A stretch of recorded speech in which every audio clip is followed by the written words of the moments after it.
This happened a while ago. I was driving home from a long day at work in the city. My house is in the suburbs, a decent distance outside of the city, so every day after getting out at 10, I have an hour of driving.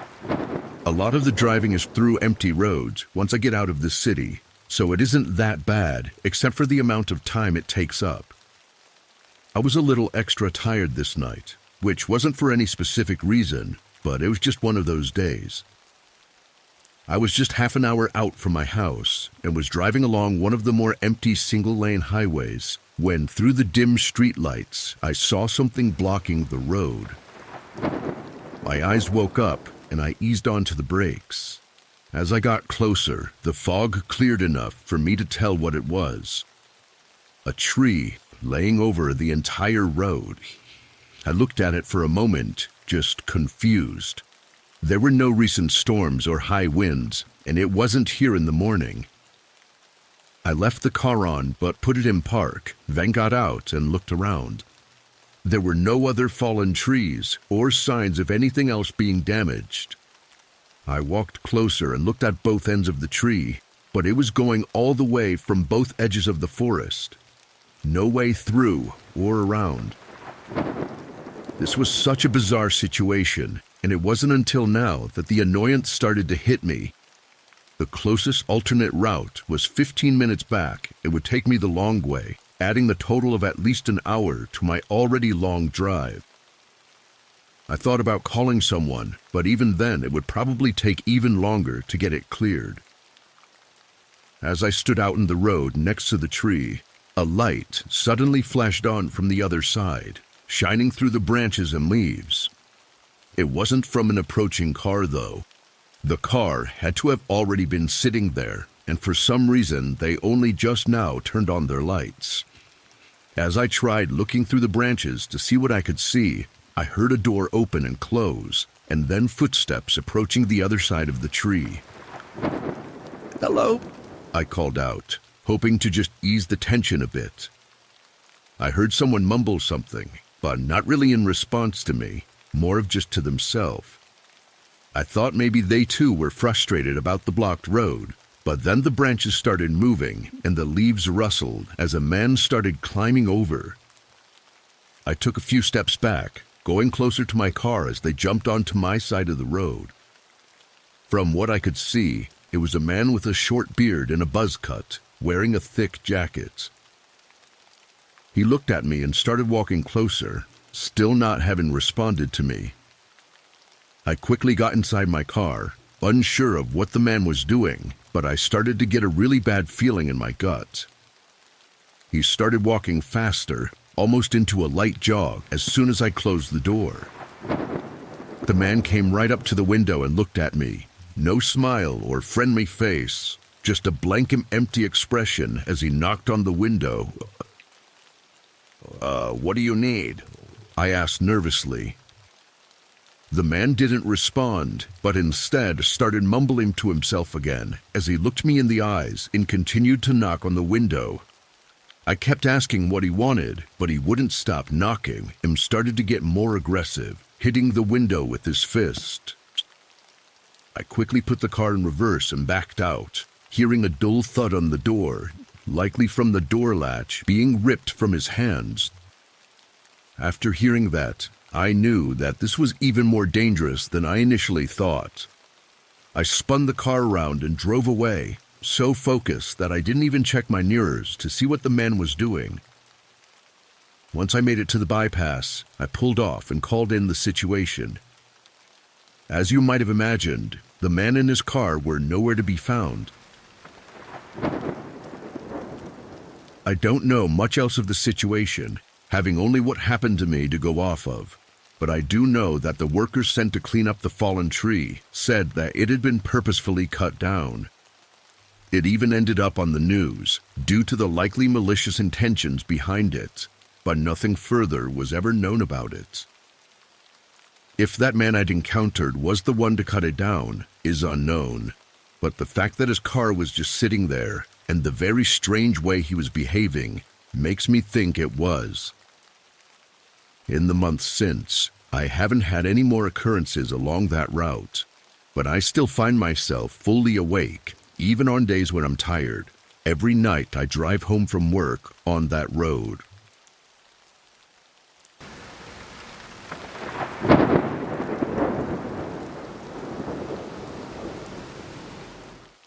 It was late, about 3 a.m., as I was driving home from a work meet that ran late.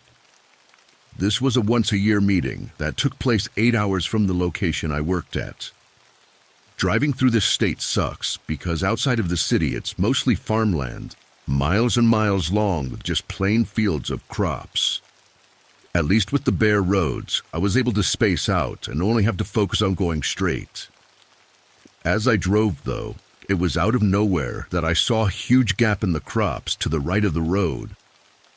When I passed it, I saw a car wedged pretty far into the crops, as if they had driven off the road and weren't able to stop. It was not something unexpected to see, but I couldn't see how running into a field of crops could really be harmful to them or have done anything significant enough for me to have to call for help. There was still service out here too, so they could definitely call for themselves. The car also wasn't on, which made me feel like they'd already been picked up or something.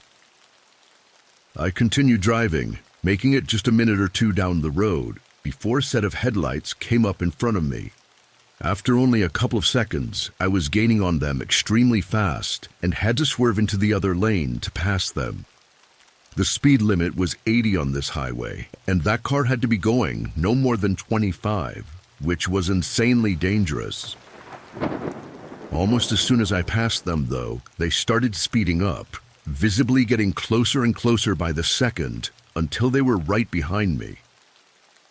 I thought this was just one of those ego-obsessed losers that couldn't handle getting passed on the road, so I assumed he'd just speed past me and be on his way. But instead, he merchants the oncoming traffic lane and pulled his car right next to mine. I looked over and saw this man looking me in the eyes. But strangely, he didn't look angry. He had a slight smirk on his face, and that was about it. He looked to be in his mid-40s, with longish hair and an unkempt beard. I moved my eyes away and back to the road, getting a little nervous. The car next to me then sped up and went right in front of me, slanting on their brakes and forcing me to do the same, before they suddenly turned their car to block both lanes and stopped right in the middle of the road. I was able to stop about 15 feet from them, too in shock to understand the severity of what was going on. The man didn't waste any time, getting out of his car right away and sprinting straight for me. There was no effort to hide his intentions, as he held a gun in one hand and now had a hood pulled over his head. I didn't have time to go in reverse, so I just pressed on the gas and swerved off the road, ramming him to the crops on someone's farmland. For a moment, my car was continuing forward without letting me turn as it started slowing, even with the gas pedal press all the way down. In that instant, my heart sank and a wave of terror ran through me, thinking about the other car I'd seen that was stuck in the crops. But suddenly my wheels caught traction again, and I was able to swerve back out of the field and onto the other side of the road, hearing a single distant gunshot as I sped off. I called 911 and gave specific details on what happened, as well as telling them about the car I'd seen stuck in the field of crops. Whoever that man was out on the road that tried to stop me was never found. The police were able to locate the other car, but it was empty, no signs of the driver. It was just like they had suddenly swerved off the road and gotten stuck, then just disappeared. And who knows what happened afterward. Their situation was eerily similar to what would have happened to me, but if I had gotten stuck as well, then the other person in that car probably wouldn't have been the only one to have disappeared that night.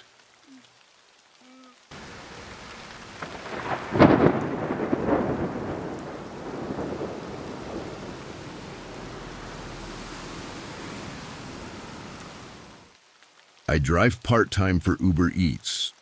I'm a college student, so it's a great job to work around my school schedule. This happened on a night after my classes. It was probably around 11 p.m., and I didn't have class until late in the afternoon the next day, so I was planning on staying up late and grinding out as many orders as I could.